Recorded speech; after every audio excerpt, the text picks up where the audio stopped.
Welcome to Mat Geo classes. Mat Geo classes में आपका स्वागत है। आज जो हम लोग टॉपिक कवर करने जा रहे हैं बहुत इंटरेस्टिंग पोर्शन, क्योंकि अब तक हम लोगों ने जो भी आपके पढ़ा है ज्योग्राफी में अगर आपने देखा तो हम लोग ने स्टार्टिंग किया था फॉर्मेशन ऑफ यूनिवर्स से। Universe, origin of the universe हम लोग ने पढ़ा, और ओरिजिन ऑफ यूनिवर्स कैसे हुआ उसको हम लोग ने 3 पार्ट में जैसे आपके वीडियोस रिलीज किए। तो इसमें जैसे origin of the universe part 1, part 2 and part 3। उसके बाद फिर आपके 1-2 छोटे छोटे और टॉपिक हम लोग ने कवर किए, और उसके अलावा फिर सोलर सिस्टम पे हम लोग आए। जब यूनिवर्स का फॉर्मेशन हो गया, स्टार्स बन गए, तो स्टार्स के बाद फिर हम लोग ने जो है कवर अप किया जो है एक तरह से छोटे पोर्शंस। और उसके बाद जब हम लोग कंप्लीटली आए जो है सोलर सिस्टम पे, तो सोलर सिस्टम पे हम लोग ने सन, अर्थ, मून और जितने भी प्लैनेट्स और जो है आपके जितनी भी और जो आपके एक तरह से सैटेलाइट्स हैं और प्लैनेट्स हैं या फिर ड्वार्फ प्लैनेट्स हैं, उनके बारे में स्टडी करी। तो सोलर सिस्टम भी हम लोग ने 2 पार्ट में किया, सोलर सिस्टम पार्ट 1 और सोलर सिस्टम पार्ट 2। अब ओरिजिन ऑफ द यूनिवर्स में हम लोग ने पढ़ा कि कैसे ब्रह्मांड बना और यूनिवर्स का फॉर्मेशन कैसे हुआ, कैसे गैलेक्सीज बनी, गैलेक्सीज बन गई, इसके मतलब उसके अंदर स्टार्स फॉर्म हो गए, स्टार्स का फॉर्मेशन हो गया। अब स्टार में हमारा भी स्टार, जिसको हमने सूरज नाम दिया है, सूर्य नाम दिया है, सन नाम दिया है, तो ये जो है एक तरह से सूर्य जो हमारा स्टार का नाम है, इस स्टार की एक फैमिली है जिसको हम लोग ने सोलर फैमिली या सोलर सिस्टम में हम लोग ने पढ़ा। तो सोलर फैमिली भी हम लोग ने पढ़ लिया। उसी सोलर फैमिली का हिस्सा है अर्थ, पृथ्वी। पृथ्वी जिस पर हम लोग रहते हैं और जिस पर पढ़ने के लिए अथाह है। जितना हम पढ़ें उतना कम है, और जितना ज्ञान हम लें उतना कम है। नॉलेज चाहे जितनी भी ले लें, हम लोग के लिए बहुत ही जो है आपके नेग्लिजिबल, आप ये कह सकते हैं कि हम लोगों को नॉलेज हो सकती है। लेकिन फिर भी आज इंसान कोशिश में है कि ज्यादा से ज्यादा चीजों को जाने। तो हम अपने अर्थ के बारे में जब पढ़ते हैं तो और ज्यादा जो है आपके एक्साइटमेंट होता है, और ज्यादा चीजें जो है आपके एक तरह से अच्छा लगता है कि हाँ, हम लोग अपने जो है अर्थ के बारे में स्टडी कर रहे हैं। तो अर्थ के बारे में जितनी जानकारी हो जाए उतना अच्छा है। तो अब सबसे पहले जो अर्थ पढ़ने से पहले, क्योंकि अर्थ पढ़ने का मतलब यह है कि फिजिकल ज्योग्राफी की शुरुआत हो जाना, तो फिजिकल ज्योग्राफी जो वर्ल्ड ज्योग्राफी हम लोग पढ़ते हैं, तो उसमें अर्थ की स्टडी करने से पहले हम ये तो देखें कि अर्थ बना कैसे होगा, अर्थ आया कहां से। तो जैसे कि आपके स्टार्स को बताया जाता है कि स्टार्स से प्लैनेट्स बने, इसका मतलब कि सूर्य से ही हमारे सारे ग्रह बने हैं। तो इसलिए हमारा जो सन है उसी ने ओरिजिनेट किया है प्लैनेट्स को। तो प्लैनेट्स कैसे बने, बहुत इंटरेस्टिंग टॉपिक है। आप इंटरेस्ट से देखिए, शुरू से अंत तक आपको सारी इंफॉर्मेशन मिलेगी और बहुत इंटरेस्ट आएगा कि हाँ कैसे हमारा अर्थ बना होगा। वजह यह है कि कोई एक तरीका नहीं है, ये सिर्फ हाइपोथेसिस है, क्योंकि कोई तो मौजूद था नहीं, ना ही कोई जानता है, ना ही कोई फुल प्रूफ जो है मेथड है जिससे ये पता लगाया जा सके कि हमारा अर्थ कैसे बना। ये क्या है, ये सिर्फ हम लोगों की सोच है, एक हाइपोथेसिस है, मतलब एक कल्पना है हम लोगों की। और ये परिकल्पनाएं जो दी गई हैं वैज्ञानिकों के द्वारा, ये उनकी सोच थी कि ऐसे ऐसे हुआ होगा और इस तरह से पृथ्वी बनी होगी। तो इसलिए जितने वैज्ञानिक, जितने सोच, जितने ब्रेन, उतनी तरह के आइडियाज निकल करके आए, और उसी तरह से हमारी थ्योरीज भी बनती चली गई। और इसी तरह से हम लोग ने पढ़ना शुरू किया, और फिर धीरे धीरे करके हम लोगों की पढ़ाई को सिंप्लीफाई करने के लिए फिर इन्हीं थ्योरीज को डिफरेंट पार्ट्स में बांट दिया गया। तो थ्योरी क्या थी, या किस तरह से जो है ओरिजिन ऑफ द अर्थ हम लोग कैसे पढ़ते हैं, या क्या है ओरिजिन ऑफ द अर्थ, या अर्थ कैसे बना, इसको अगर हम लोग देखें तो सबसे इंपॉर्टेंट चीज ये आती है कि अर्थ का फॉर्मेशन सन से कैसे हो रहा है, वैज्ञानिकों ने किन बातों को जो है बताया। तो आइए जो है हम लोग शुरुआत करते हैं पहले अपने लेक्चर की। यह है ओरिजिन ऑफ द अर्थ।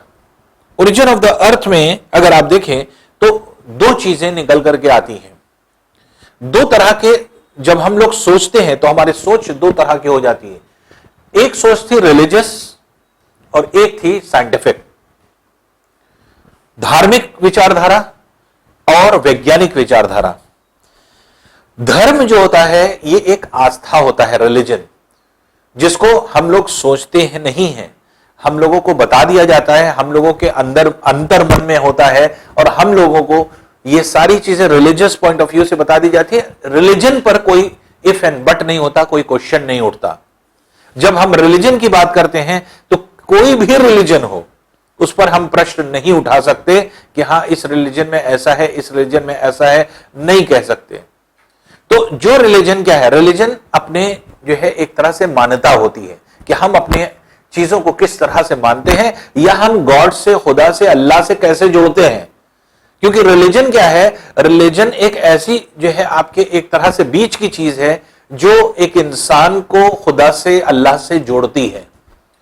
तो अगर जो है अल्लाह से हम जोड़ रहे हैं वो ड्यू टू रिलीजन होता है। और यही काम दुनिया के हर आदमी कर रहा है कि अल्लाह से जुड़ने का काम कर रहा है, चाहे वो धर्म कोई भी सहारा ले रहा हो, चाहे वो आपके हिंदुइज्म को जो है आपके सहारा ले रहा हो, चाहे इस्लामिक रिलीजन का सहारा ले रहा हो, चाहे क्रिश्चियनिटी का सहारा ले रहा हो, चाहे वो बौद्धिज्म का सहारा ले रहा हो, चाहे वो जैनिज्म का जो है सहारा, और वर्ल्ड में जितने जो आपके एक तरह से रिलीजन है, सिख हैं, पारसीज हैं, ये ढेर सारे आपके रिलीजन्स हैं।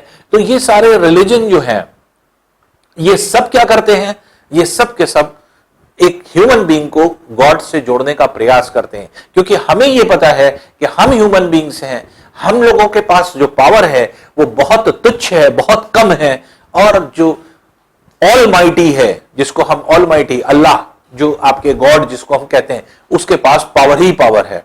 तो एक पावरफुल जो है चीज से हम लोग जुड़ने का प्रयास करते हैं, और जोड़ने की जो कड़ी होती है उसी को हम लोग रिलीजन कहते हैं। तो रिलीजन एक ऐसी चीज होती है जहां पर हम लोग कोई प्रश्न नहीं उठा सकते। इसका मतलब कि जब हम रिलीजन की बात करते हैं तो वहां पर साइंस इंटरफेयर नहीं कर सकती। क्यों? क्योंकि ये हमारी आस्था है, ये हमारी सोच है। तो इसलिए रिलीजन को जब हम कोई भी चीज स्टार्ट करते हैं और रिलीजियस पॉइंट ऑफ व्यू से कोई चीज सोचते हैं तो उसमें जो रिलीजन कहता है और जो हमारा मन करता है उसको हम लोग मानते हैं। वहां पर साइंस इंटरफेयर नहीं करेगी, साइंस उसमें क्वेश्चन नहीं करेगी। लेकिन जब हम साइंस के बारे में पढ़ते हैं, विज्ञान की बात करते हैं, तो वहां पे धर्म नहीं आना चाहिए। क्योंकि हम लोगों को अपने आप से इन चीजों को अलग करना है, क्योंकि ये सारी चीज हम लोगों के हाथ में है। तो अगर मान लीजिए हम रिलीजियस पॉइंट ऑफ व्यू से किसी चीज को सोच रहे हैं तो हमें कोई इफ एंड बट नहीं होना चाहिए। जो हमारा रिलीजन कहता है उसको हमें फॉलो करना चाहिए और उसी बात को जो है दिमाग में रखना चाहिए। दूसरी इंपॉर्टेंट चीज, जब हम साइंटिफिक हैं तो वहां पर रिलीजन मत लाइए। रिलीजन अलग चीज है, साइंस अलग चीज है, दोनों का कोई तालमेल नहीं है, दोनों बहुत डिफरेंट है। और ह्यूमन बीइंग्स अगर इन दोनों को मिलाता है तो वहीं पर केओस जो है पैदा होता है और वहीं पे कंट्राडिक्शंस पैदा होते हैं और दिमाग में आपके उलूल जुलूल चीजें पैदा होंगी और जो है आपके एक तरह से आप सही पाथ से भटक जाएंगे। तो सबसे पहला काम हम लोगों का होना चाहिए कि दो चीजें अलग अलग। जो शुरुआत हुई पृथ्वी की उत्पत्ति, ओरिजिन ऑफ द अर्थ, सबसे बड़ा कंफ्यूजन यही आया। लोग साइंटिफिकली भी सोच रहे थे, लोग रिलीजियस पॉइंट ऑफ व्यू से भी सोच रहे थे। तो जो रिलीजियस पॉइंट ऑफ व्यू से सोच रहे हैं तो साइंस वाले उनसे क्वेश्चन करने लगे, साइंस वालों को रिलीजन वाले क्वेश्चन करने लगे, तो आपस में मुठभेड़ होने लगी। जितनी भी थ्योरीज आई, थ्योरी एक दूसरे को कंट्राडिक्ट करने लगी, एक दूसरे को जो है आपके एक तरह से रोकने लगी आगे बढ़ने से। इसीलिए सारी थ्योरीज को दो पार्ट में बांट दिया गया। एक था रिलीजियस कॉन्सेप्ट और एक था साइंटिफिक कॉन्सेप्ट। जो रिलीजियस कॉन्सेप्ट है, धार्मिक परिकल्पना, धार्मिक परिकल्पना पे कोई प्रश्न नहीं उठाएगा पहली चीज। इसका मतलब कि कोई कुछ नहीं कहेगा किसी धर्म को। तो इसलिए आपके अब ये क्या कॉन्सेप्ट है, ये कॉन्सेप्ट ऐसा है जैसा आपका धर्म कहता है कि अर्थ कैसे बना, पृथ्वी कैसे बनी, हम लोग कैसे हयात में आए, जैसा कहता है वैसा मानिए। रिलीजियस कॉन्सेप्ट ये कहता है। तो ये कह रहा है कि किसी को, आपको ये अधिकार नहीं है ये कहने का कि हां हम सही हैं आप गलत हैं या आप सही हैं हम गलत हैं। ये प्रश्न नहीं होना चाहिए। तो रिलीजियस कॉन्सेप्ट वो होता है। और जब हम साइंटिफिक कॉन्सेप्ट की बात करें तो वहां से रिलीजन को हटा दें, क्योंकि रिलीजन जो है हमारे अंतर आत्मा में मानने वाली चीज है, वो हमने माना और उसको अगर हमने हटा दिया तो अब जो है आपके एक तरह से जो है साइंस के बैकग्राउंड पर अगर हम लोग सोचें कि अर्थ कैसे बना होगा तो वो सोच बिल्कुल डिफरेंट होगी। वहां पे हम आपसे क्वेश्चन भी कर सकते हैं, वहां पे हम आपको कह सकते हैं कि आप गलत भी हैं, आप सही भी हैं, या किसी भी विचारधारा जो आ रही है, परिकल्पनाएं आ रही हैं, उस पर प्रश्न चिन्ह लगाया जा सकता है, उसको क्रिटिसाइज किया जा सकता है, क्रिटिसिज्म किया जा सकता है। इसीलिए जितनी साइंटिफिक थ्योरीज आई उन सब का क्रिटिसिज्म मौजूद है। आज भी उनको क्रिटिसाइज किया जाता है, क्रिटिसाइज इन द सेंस कि उसमें जो खामियां हैं, कमियां हैं, उसको सामने लाया जाता है, लाइमलाइट में लाया जाता है। तो अगर मान लीजिए किसी ने कोई थ्योरी दिया और उस जमाने में जो लोग थे उनको नहीं समझ में आया, उन्होंने क्रिटिसाइज किया या किसी प्रश्न को उठाया, तो जो वैज्ञानिक मौजूद है अपनी थ्योरी को एक्सप्लेन करेगा, तो उसके समझ में अगर आया तो उसने उस चीज को क्लियर कर दिया, एक्सप्लेन कर दिया। नहीं क्लियर कर पाया अगर उस प्रश्न को, तो वही जो है थ्योरी के क्रिटिसिज्म हो जाते हैं। तो हर थ्योरी के क्रिटिसिज्म है, क्योंकि जो थ्योरी देने वाला है कहीं ना कहीं जाकर के किसी ना किसी प्रश्नों पे फंसता है, और जहां कहीं भी फंसता है तो वो क्या हो जाता है, वो आपके एक तरह से क्या होता है, वही क्रिटिसिज्म होता है, वही जो है एक तरह से आप ये कह सकते हैं कि उस तरह की चीजें जो आपके इसमें मौजूद होती हैं क्रिटिसिज्म, वो क्या करती हैं, वो हमें और आगे सोचने को मजबूर करती हैं। अब जब ओरिजिन ऑफ द अर्थ के बारे में सोचा जा रहा था, उस टाइम जो रिलीजन था, जो क्योंकि मेनली हमने पढ़ा कि जो ओरिजिन हुआ है ज्योग्राफी का वो हुआ है यूरोप से, और यूरोप का मेनली जो रीजन था वो था यूनान, ग्रीस और रोम। तो ये दो रीजन मेन थे जहां से सारी चीजें जो का ओरिजिन हुआ है, या वहीं से आपकी सारी चीजें ओरिजिन हुई हैं। उस टाइम जब हम लोग पढ़ाई के दौर में थे या चीजों को डेवलप कर रहे थे या नेचर के बारे में स्टडी कर रहे थे, तो नेचर के बारे में जब हम स्टडी कर रहे थे तो उस टाइम जो है आपके एक तरह से वहां पर जो आपकी बात आई, वो सबसे इंपॉर्टेंट चीज ये आई कि जो भी विचारधारा थी, जो भी आपके जो है कहने के लिए जो भी चीजें थी, उन सबको अगर कहा जाए तो एक तरह से ये कहते हैं कि जितनी भी बातें निकल करके आती थी वो कहीं ना कहीं धर्म से जुड़ी थी, क्योंकि उस टाइम वहां पर पूरे में धर्म प्रिवेल कर चुका था, और वहां पे क्या थी, क्रिश्चियनिटी। तो क्रिश्चियनिटी जो है वहां पर फैली हुई थी। इवन क्रिश्चियनिटी में भी बहुत अलगाव हो चुके थे और बहुत सारे लोग थे जो कि अलग अलग सेक्ट्स में बट चुके थे। अब वहां पर लोगों ने कहना क्या शुरू किया, वहां पे बहुत सारी ऐसी विचारधाराएं आई जो कि आपके धर्म के आधार पर लोग बोलने लगे, क्योंकि जो आपके धर्म के प्रचारक होते हैं, तो जो आपके प्रोपाउंडर्स होते हैं, जो एक तरह से प्रीचर्स होते हैं, जो आपके एक तरह से अपने जो है बातों को आगे बढ़ाते हैं, वो जो है धर्मगुरु जिनको कहा जाता है, पादरी, पोप्स जिनको कहा जाता है, ये आपके डिफरेंट फॉर्म हो चुके थे। और लोग क्या करते हैं, लोग इन पर भरोसा करते हैं, क्योंकि ये मानते हैं कि हाँ वो धर्म के बारे में उनसे ज्यादा जानते हैं, और वही एक जरिया है जो आपके एक तरह से अल्लाह या गॉड के विषय में वो ये बता सकते हैं। तो मेनली क्या होता था कि वहां पर पोप ढेर सारे डेवलप हो गए थे, और जो पोप अपने फॉलोअर्स को जो कहता था वो फॉलोअर्स मानता था। तो ढेर सारे पोप्स अपने अनुसार अब चीजों को बताने लगे। जैसे जो है किसी पोप ने कहा कि हमें ऐसा जो है चीजें पता चली, इसलिए ऐसा ऐसा हुआ होगा। एक एग्जाम्पल हम आपको बताते हैं जो बहुत प्रचलित हुआ जो है आपके यूरोप में। एक थे आर्क बिशप उशर। आर्क बिशप उशर जो थे वो आपके पादरी थे, पोप थे, और वो बहुत बड़े जो है आपके एक तरह से चीजों को, जो बहुत बड़े रीजन में लोग उनके फॉलोअर्स थे। आर्क बिशप उशर ने क्या कहा, अब जैसे बहुत सारे आर्क बिशप उशर में ये कहा कि उनको गॉड जो है जीसस क्राइस्ट सपने में आए। इससे पहले और लोग भी कह चुके थे कि जीसस क्राइस्ट सपने में आए और ऐसा ऐसा कहा, इसलिए उनके फॉलोअर उनको मानने लगे। तो आर्क बिशप उशर ने क्या कहा? आर्क बिशप उशर ने कहा जीसस क्राइस्ट सपने में आए और जीसस क्राइस्ट ने यह बताया कि पृथ्वी की उत्पत्ति, ओरिजिन ऑफ द अर्थ 4004 ईसा पूर्व 4004 बीसी में आपकी हुई।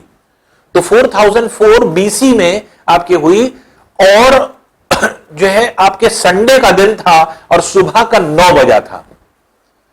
तो ये क्या है? ये एक तरह से आपके आर्क बिशप उशर का अपने फॉलोअर्स से कहना था।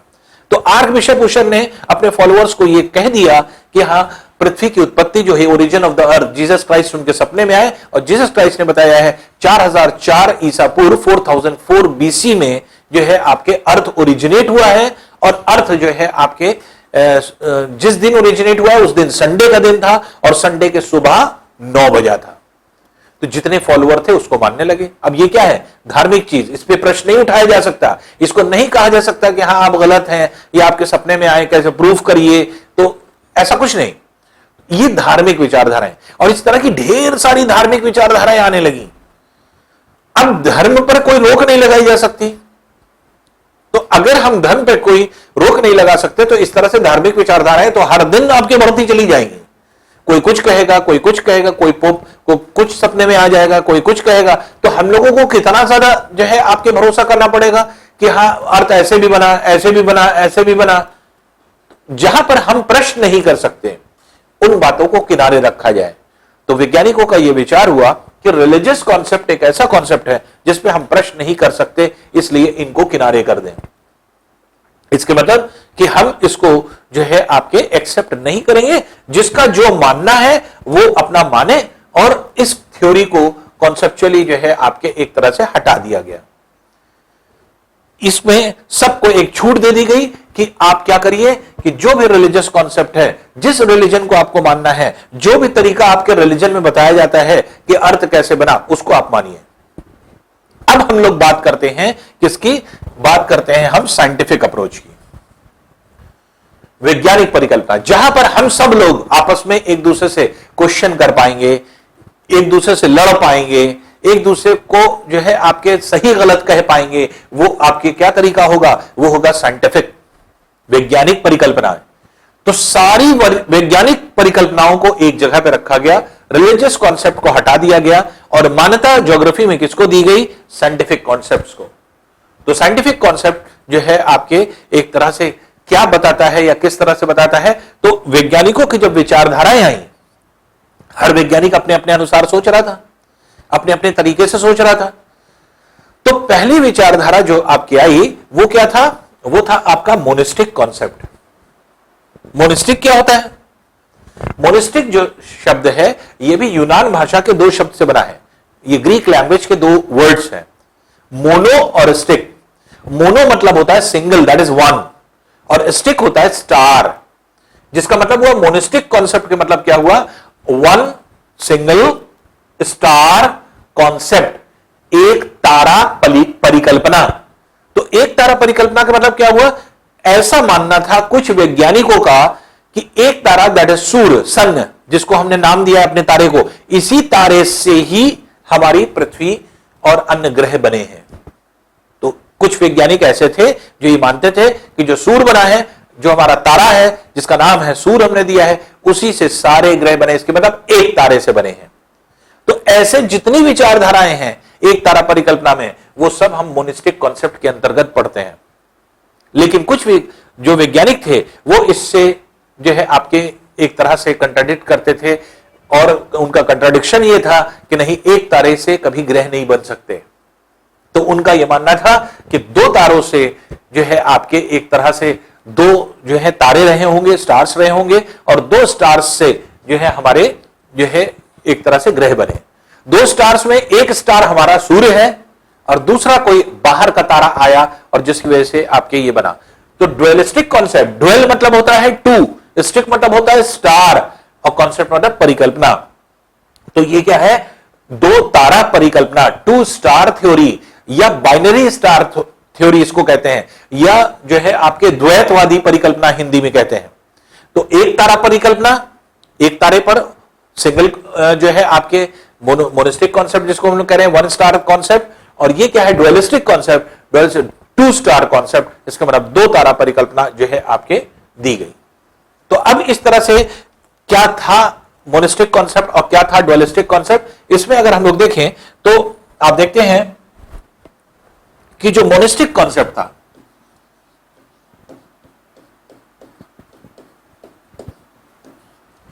और डुअलिस्टिक कॉन्सेप्ट था, इसमें सिर्फ अंतर था स्टार्स का। तो यहां पर क्या है, यहां पर सिंगल स्टार है,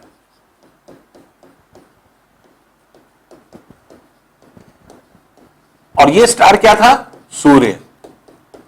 सूर्य से ही सारे ग्रह बने हैं, ये मानना था। और इस तरह के लोग जो थे, इसमें दो विचारधाराएं आती हैं प्रमुख, एक थी इमानुएल कांट की, और इमानुएल कांट को ही जो है आपके एक तरह से रिप्लेस किया इनकी विचारधारा को लैपलेस ने। ये विचारधारा थी आपके, जो कि किसमें आती है, ये आपकी आती है मोनिस्टिक कॉन्सेप्ट में। तो मोनिस्टिक कॉन्सेप्ट का ये सिर्फ यही मानना था कि सिंगल स्टार कॉन्सेप्ट था ये, अर्थात एक तारा परिकल्पना थी जिसमें यह माना गया कि सूर्य ने ही सारे ग्रहों को बनाया। अब कैसे बनाया, ये अभी हम लोग थ्योरी पढ़ते हैं, थ्योरी पढ़ेंगे, अपने आप आपको इंटरेस्टिंग वे में अपने आप खुद जो है क्लियर होगा।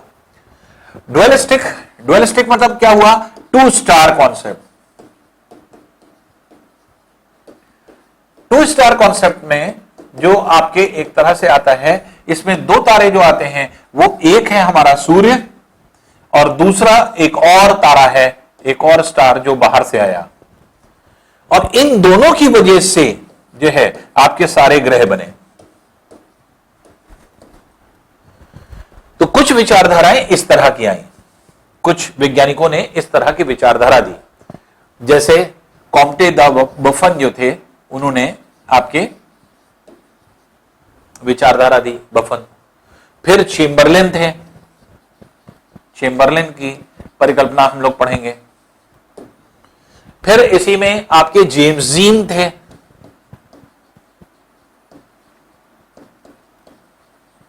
और इन्हीं की विचारधारा को जेफरी ने जो है आपके संशोधित किया। ये सब नाम जुड़ता है दो तारा परिकल्पना से, टू स्टार कॉन्सेप्ट से।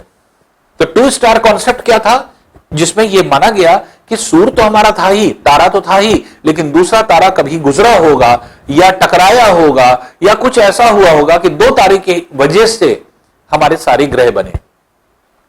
तो अब देखिए, साइंटिफिकली रिलीजियस कॉन्सेप्ट को तो हम लोग ने हटा दिया, और रिलीजियस कॉन्सेप्ट को हटाने के बाद अब जितने साइंटिफिक कॉन्सेप्ट थे, तो कुछ लोग या तो ये मानते थे, कुछ लोग या तो ये मानते थे।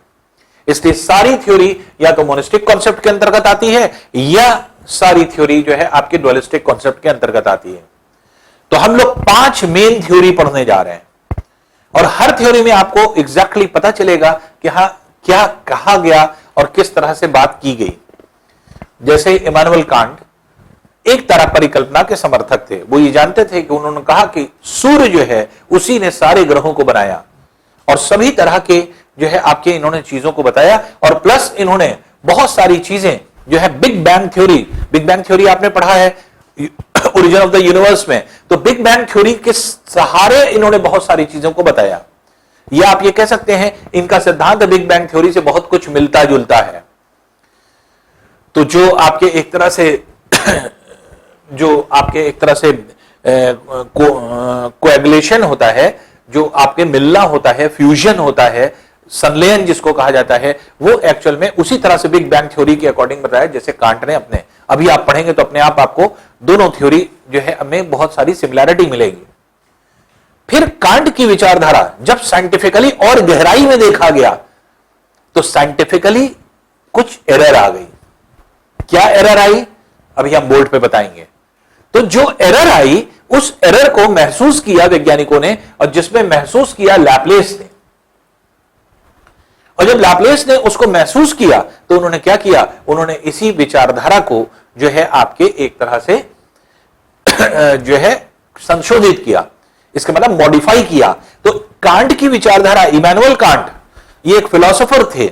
इमानुएल कांट एक फिलोसोफर थे, ज्योग्राफर थे, एस्ट्रोनॉमर थे। तो ये क्या थे? ये अपनी फिलोसफी में चीजों को सोचते थे।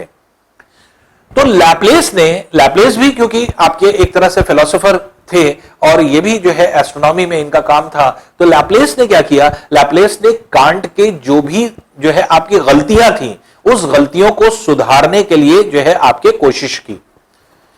तो अब यहां पे अगर आप देखेंगे तो लैपलेस की विचारधारा जो होती है, ये आपके एक तरह से ऐसी विचारधारा है जो आपके, आप देखेंगे कि कांट की विचारधारा को जिन्होंने संशोधित किया, क्लियर किया और जो है आपके चीजों को एक्सप्लेन करके बताया।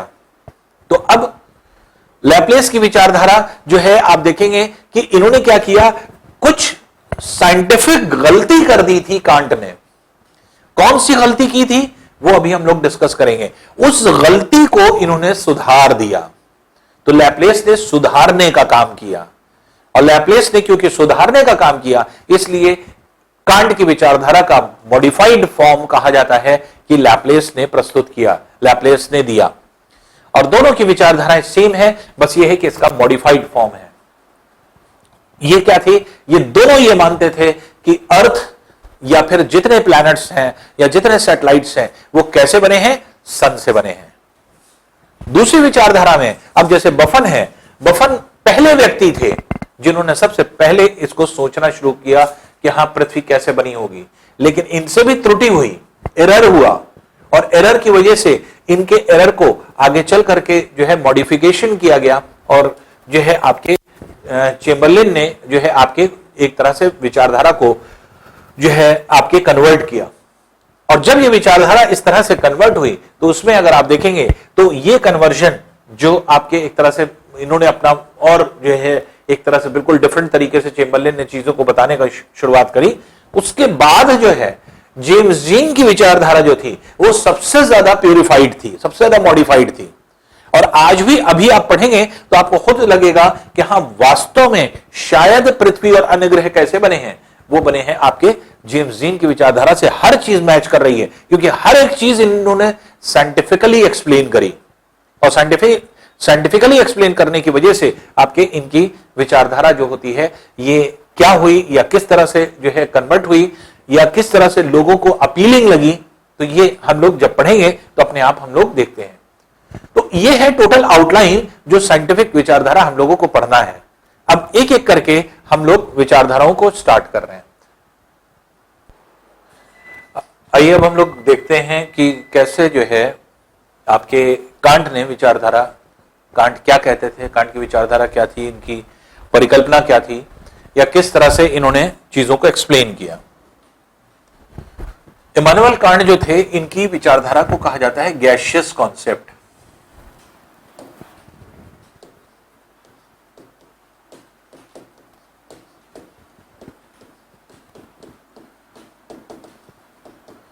और गैसियस कॉन्सेप्ट इसलिए कहा जाता है क्योंकि बाद में, क्योंकि स्टार्टिंग में जो है आपके ये नेबुलर कॉन्सेप्ट था।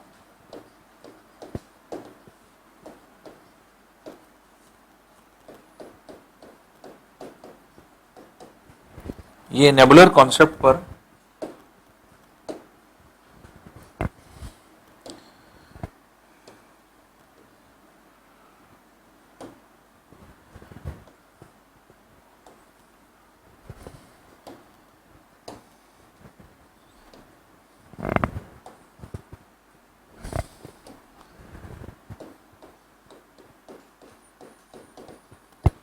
देखिए इनकी विचारधारा जो थी ये एक्चुअल में क्या थी, नेबुलर कॉन्सेप्ट्स इन्होंने दिया था, लेकिन इनके नाम से नेबुलर कॉन्सेप्ट हट गया था। वजह क्या थी? क्योंकि हमने जैसे बताया आपके कि नेबुलर कॉन्सेप्ट नाम मिल गया था किसको?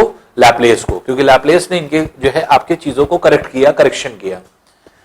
तो गैसियस कॉन्सेप्ट इनको इसलिए कहा जाता है, इन्होंने गैस के गोले से बताया कि कैसे ग्रह और सारी चीजें बनी। तो जैसे बिग बैंग थ्योरी में बताया गया था उसी तरह से इन्होंने बताया कि जब जो है आपके यूनिवर्स का फॉर्मेशन हुआ होगा और जब हमारा स्टार बना होगा, सूर्य बना होगा, तो एक तरह से सूर्य से बहुत सारे ऐसे टुकड़े होंगे जो आपके दूर दूर बिखरे हुए होंगे। तो इसलिए ऐसी कंडीशन में जो सूर तो था ही, लेकिन जो है आपके चारों तरफ जो है आपके फैले हुए जो है छोटे छोटे कण रहे होंगे, और ये कण जो आपके चारों तरफ फैले हुए थे यही धीरे धीरे करके आपस में टकराए, टकराने के कारण घूर्णन गति इनके अंदर उत्पन्न हुई और धीरे धीरे करके जो है आपके एक विशाल गैसी गोला बन गया होगा, और ये गैसी गोला जो है आपके अपने अक्ष पर घूर्णन गति करने लगा। इसके मतलब क्या हुआ कि इन्होंने पूरे स्टार का फॉर्मेशन बता दिया कि स्टार कैसे बना होगा।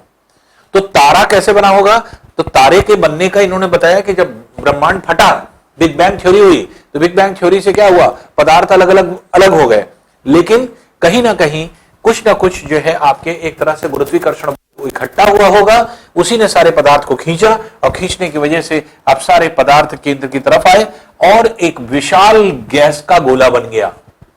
और यह विशाल गैस का गोला जो था यही जो है आपके आज वर्तमान समय का सूर्य कहलाता है। लेकिन यह प्राचीन सूर्य था, प्रिमिटिव सन था, तो इसको प्राचीन सूर्य या इसे प्रिमिटिव सन का नाम दिया जाता है।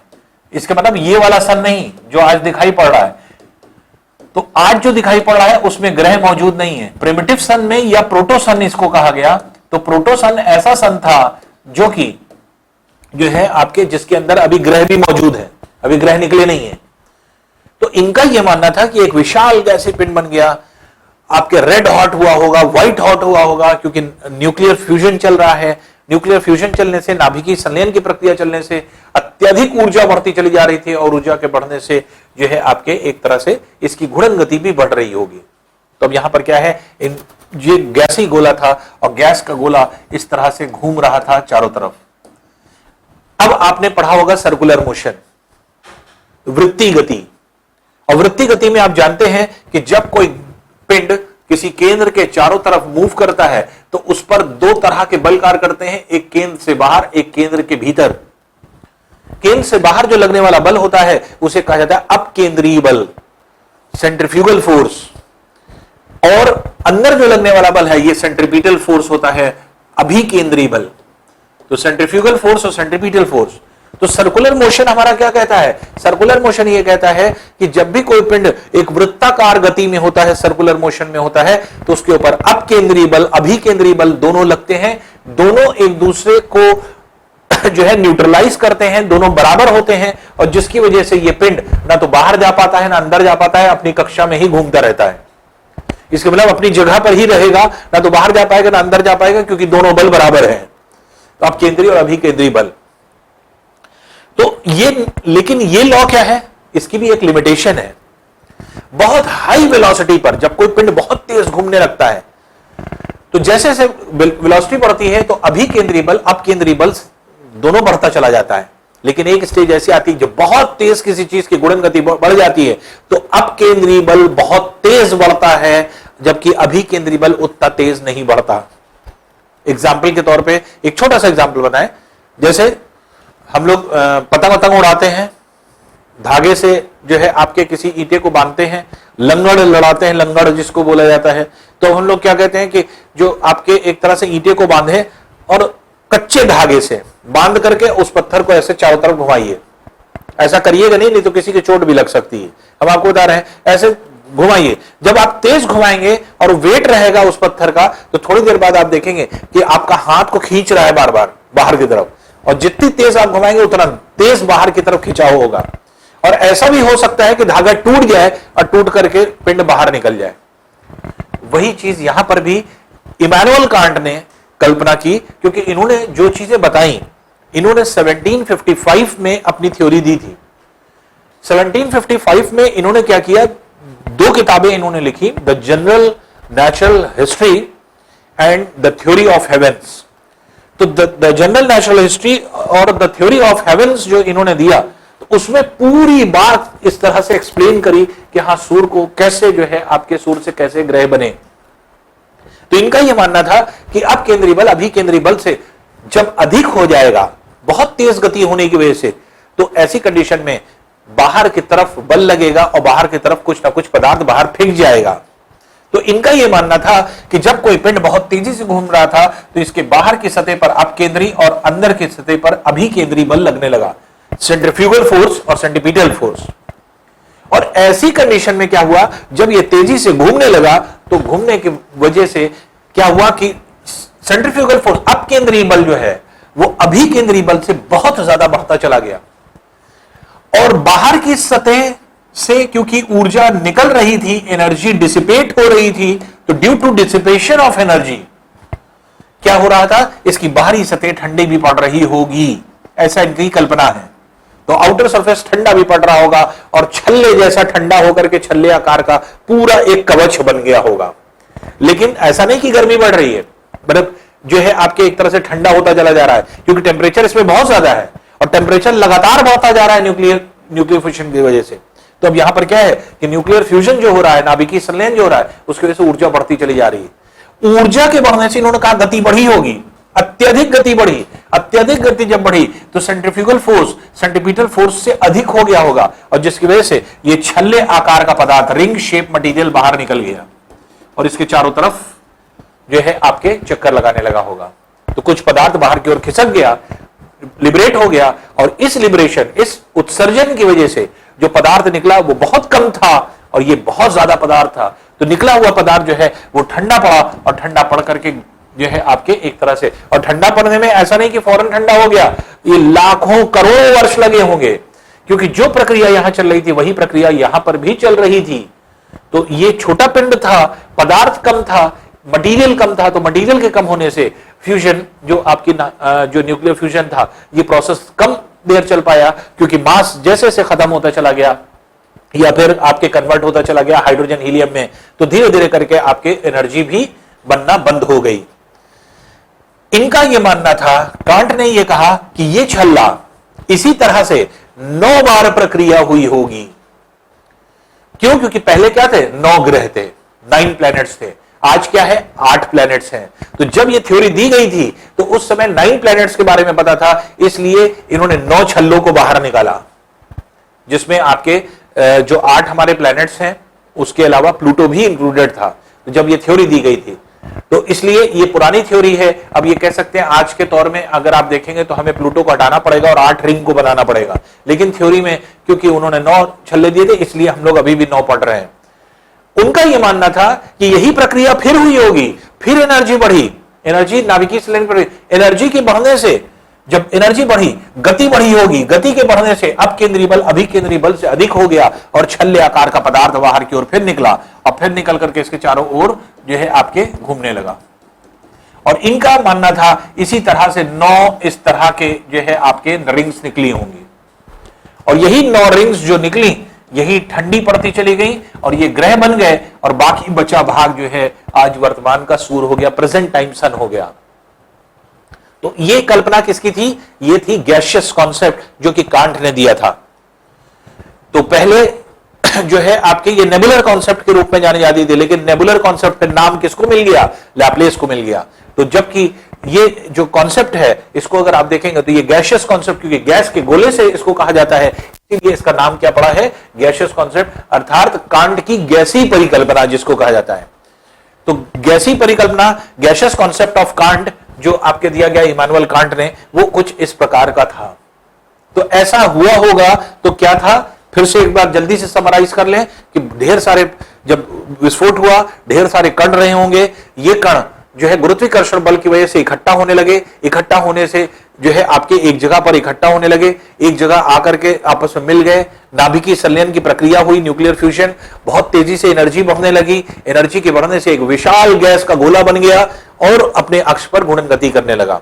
घूर्णन गति जो है रोटेशन क्यों कर रहा है? क्योंकि कण आपस में टकरा रहे हैं और टकराने से घूर्णन गति अपने आप उत्पन्न हो रही है, रोटेशनल स्पीड, तो जिसकी वजह से ऐसा हुआ होगा। और ये जो है एक विशाल गैसीय पिंड का निर्माण हो गया, एक गैसियस बॉडी बन गई, सेलेस्टियल बॉडी, और जिसकी वजह से, जिसको प्राचीन सूर्य या प्रिमिटिव सन या प्रोटो सन के नाम से जाना।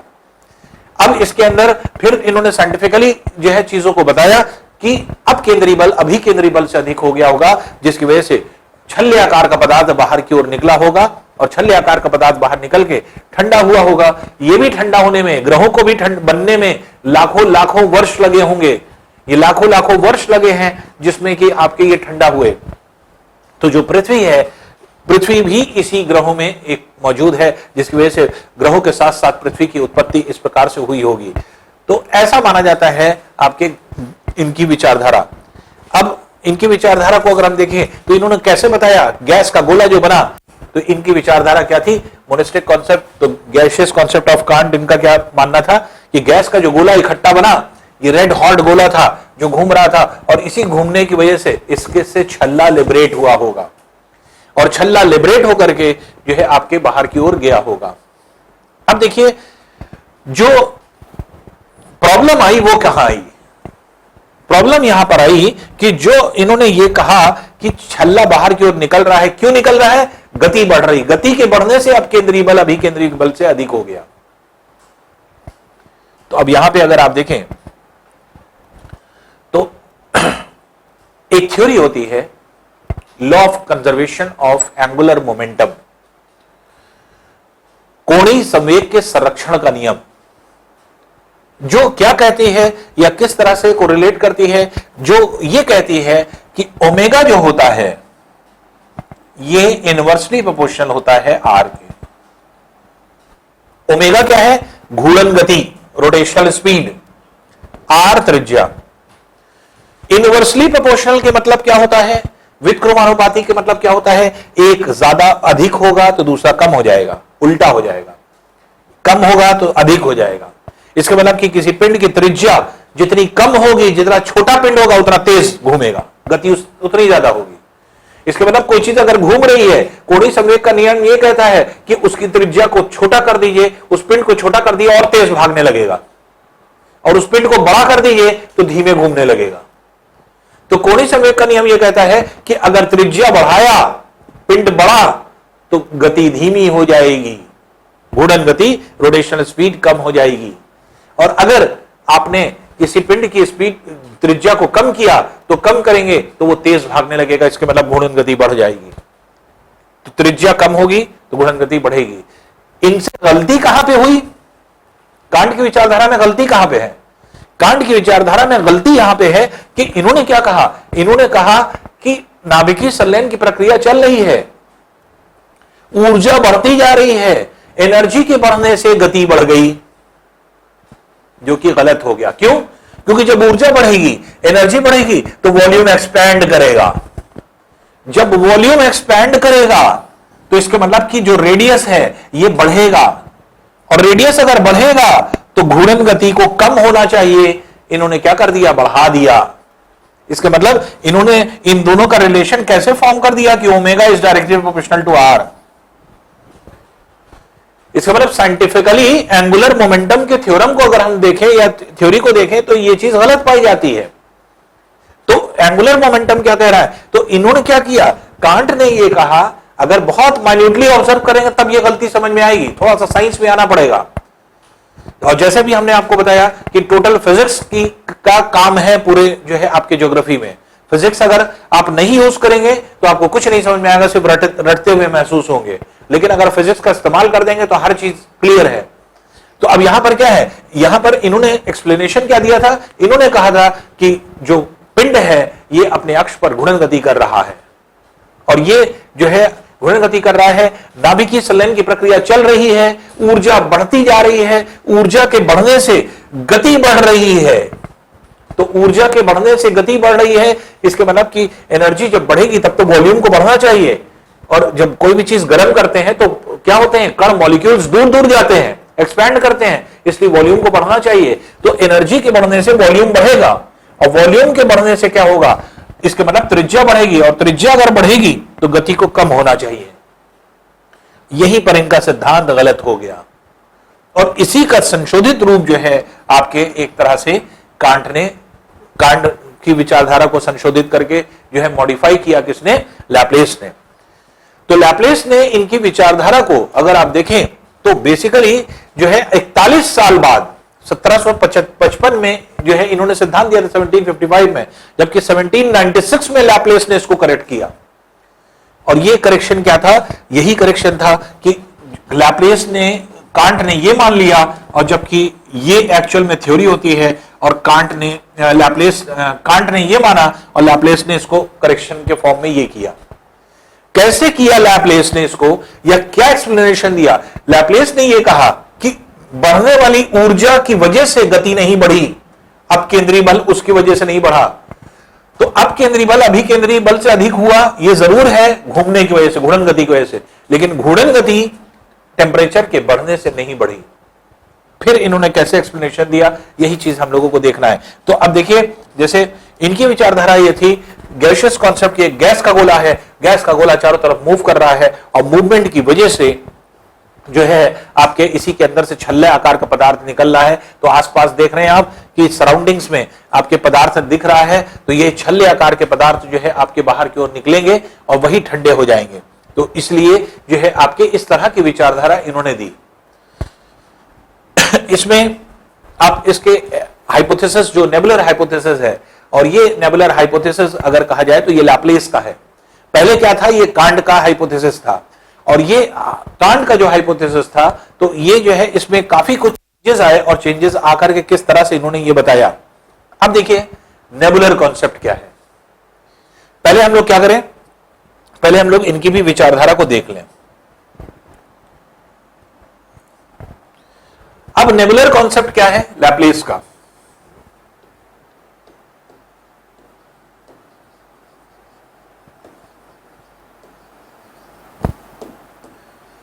अब देखिए त्रुटियां कहां पर हुई। कांट से यह कहा गया, अब जैसे कांट की क्रिटिसिज्म क्या हुआ, इन्होंने कहा कि गैस का गोला था, चारों तरफ मूव कर रहा था, अपकेंद्री बल अभिकेंद्री बल से अधिक हो गया, सेंट्रीफ्यूगल फोर्स सेंट्रीपिटल फोर्स से अधिक हो गया, जिसकी वजह से क्या हुआ, आपके एक तरह से बाहर की ओर पदार्थ निकला। और यह पदार्थ जब बाहर की ओर निकला तो ऐसे कंडीशन में जो है आपके एक तरह से जो है छल्ला बाहर निकला, ठंडा होकर के ग्रह में कन्वर्ट हो गया।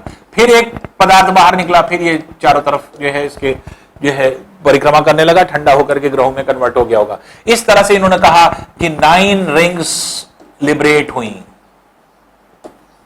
तो जब कांट से यह पूछा गया कि 9 रिंग निकलने का क्या कारण है, 9 से कम 9 से ज्यादा क्यों नहीं निकली, अब क्यों नहीं निकल रही है, अब भी सूर्य से निकलना चाहिए जब पहले निकली थी। तो ये सब बातों को ये नहीं बता पाए, इसीलिए जो है नेबुलर कॉन्सेप्ट पर आ गए लैप्लेस। तो लैप्लेस ने क्या किया, लैप्लेस ने जो है आपके 1796 में एक तरह से, जबकि कांट ने कब दिया था 1755 में, 1755 में इन्होंने दिया, और इन्होंने 1796 में आकर के इसका संशोधित रूप या जो है आपके मॉडिफाइड फॉर्म जो है आपके प्रस्तुत किया। अब इनका मॉडिफिकेशन क्या है, या मॉडिफिकेशन में इन्होंने क्या दिया, या किस तरह की चीजें जो है इन्होंने एक्सप्रेस करी, वो चीज अगर हम लोग देखें तो लैप्लेस जो थे, ये जो थे, इन्होंने जो है आपके एक पुस्तक लिखी थी, exposition to the world system.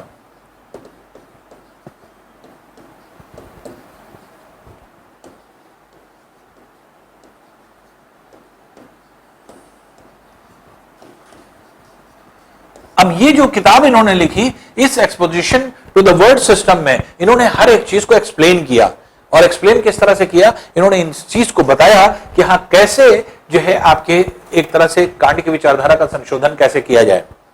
इन्होंने क्या किया, इन्होंने कहा कि एक गैस का गोला नहीं, एक विशाल गैस का गोला जो अत्यधिक ऊर्जा वाला था, और उसे क्या नाम दिया इन्होंने, नेबुला।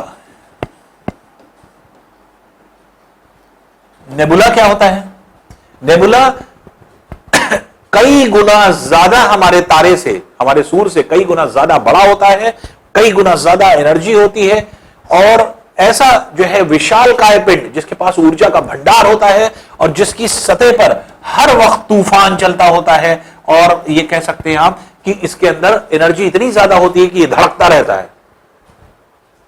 ऐसे तारे जो होते हैं, इनको अगर देखें तो आपके सोलर सिस्टम में ऐसे तारों को क्या कहा जाता है, पल्सर।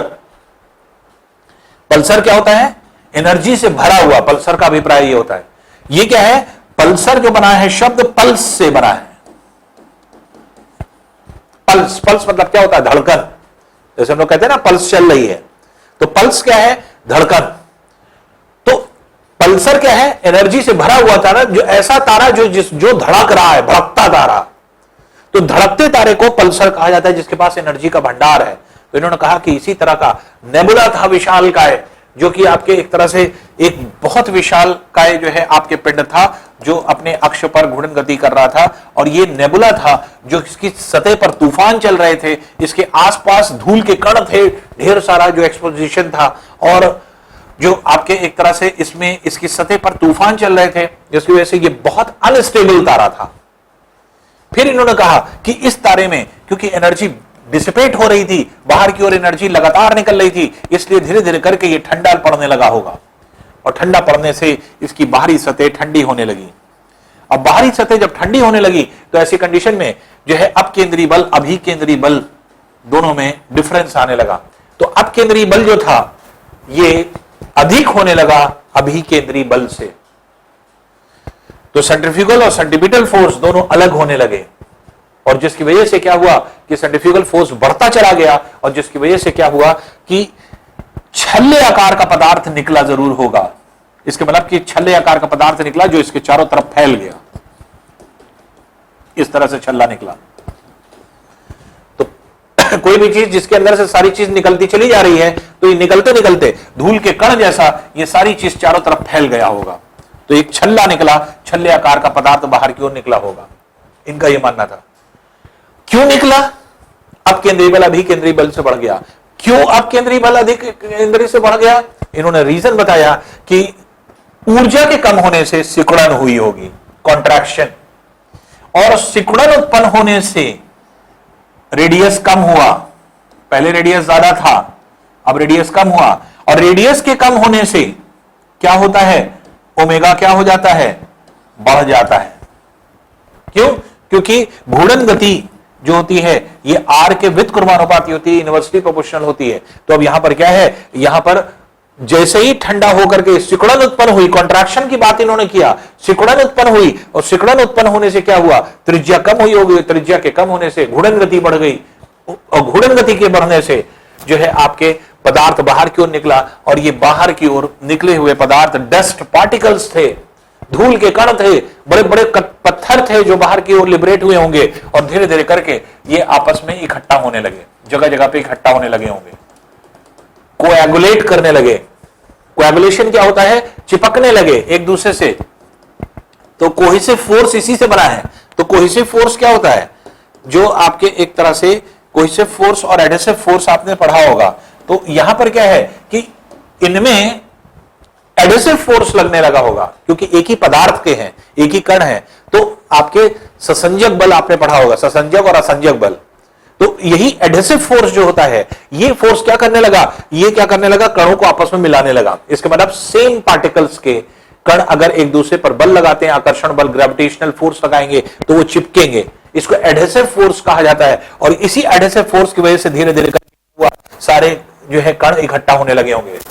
9 ऐसी जगहें होंगी जहां पर जो है आपके गुरुत्व बल बढ़ा होगा, या आप ये कह सकते हैं पदार्थ की मात्रा ज्यादा रही होगी, मटेरियल ज्यादा रहा होगा, वही केंद्र बन गया और उसी ने सब पदार्थ को खींच लिया, जिसकी वजह से 9 पिंड बन गए, और 9 पिंड को 9 ग्रह कहा गया।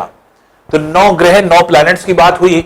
इस समय भी, लैपलेस के समय भी 9 ग्रह की बात हुई थी, और 9 ग्रह ही थे, क्योंकि ये सिद्धांत बहुत पहले आया, तो इसलिए 9 ग्रह की बात हुई। 9 रिंग्स की बात जैसे उन्होंने किया, इन्होंने भी 9 ग्रह की बात किया। तो इन्होंने कहा, लैपलेस ने करेक्शन क्या किया? जैसे इन्होंने कहा 9 बार छल्ले निकले होंगे, एक छल्ला निकला फिर एक पदार्थ बन गया इकट्ठा, फिर दूसरा छल्ला निकला फिर पदार्थ बन गया, ऐसा नहीं। इन्होंने कहा एक बार छल्ला निकला, चारों तरफ फैल गया।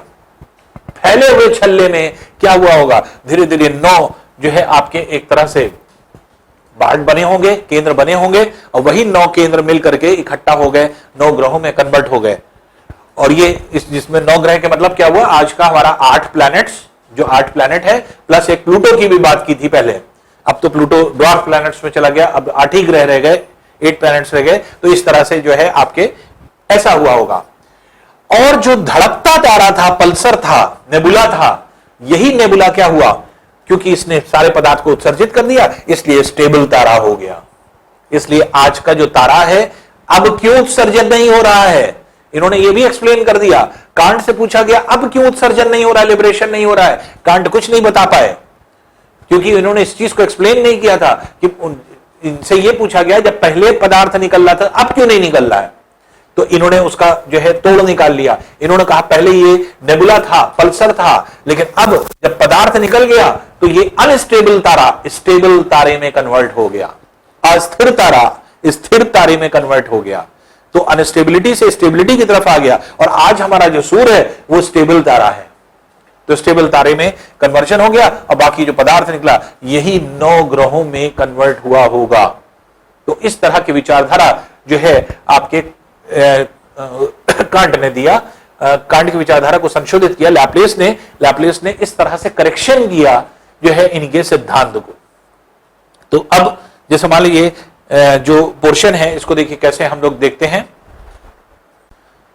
जैसे नेबुलर कॉन्सेप्ट लैपलेस दोनों का नाम जुड़ता है, कांट का भी और इनका भी, लेकिन क्योंकि लैपलेस ने इस पे पूरा काम किया, संशोधित रूप प्रस्तुत किया 1796 में, इसलिए नेबुलर कॉन्सेप्ट लैपलेस को दे दिया गया और गैसियस कॉन्सेप्ट का नाम जो है आपके कांट के साथ जुड़ा रहा।